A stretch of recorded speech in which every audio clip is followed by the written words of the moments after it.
I hope I have explained that how our school and the Islamic thoughts are going properly and run as well. So without wasting any time, we are going to our next question answer session. Where is our respectable principal sir is here. Assalamu alaikum.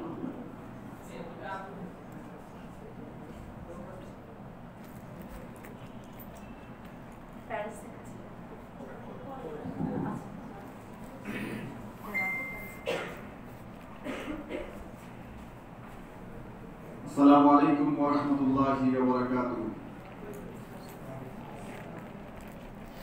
Inna alhamdulillah nahmaduhu wa nasta'inuhu wa nastaghfiruh wa na'udhu billahi min shururi anfusina wa min sayyiati a'malina man yahdihillahu fala mudilla lahu wa man yudlil fala hadiya lahu. Ashhadu an la ilaha illallah wa ashhadu anna Muhammadan 'abduhu wa rasuluhu wa ba'd. فإن خير الحديث كتاب الله وخير الهدي هدي محمد صلى الله عليه وسلم وشر الأمور محدثاتها وكل محدثة بدعة وكل بدعة ضلالة وكل ضلالة في النار. الحمد لله.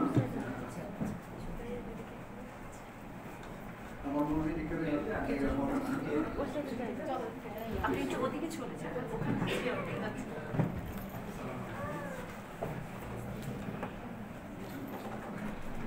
আছে এটা তো বুঝতে পারলাম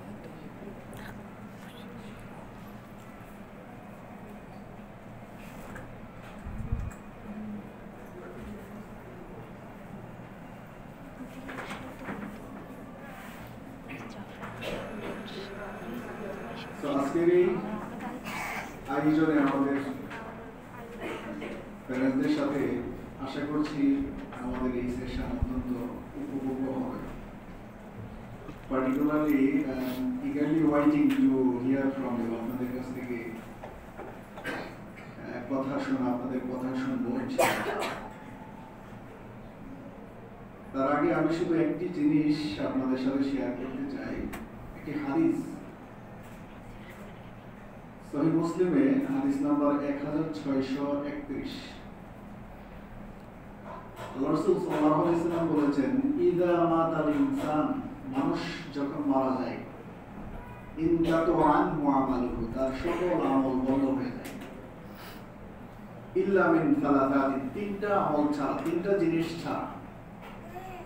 মানুষ মারা গেলে তার সকল কিছু বন্ধ হয়ে যায়, শুধু তিনটা জিনিস, তিনটা অ্যাকাউন্ট সচল থাকে।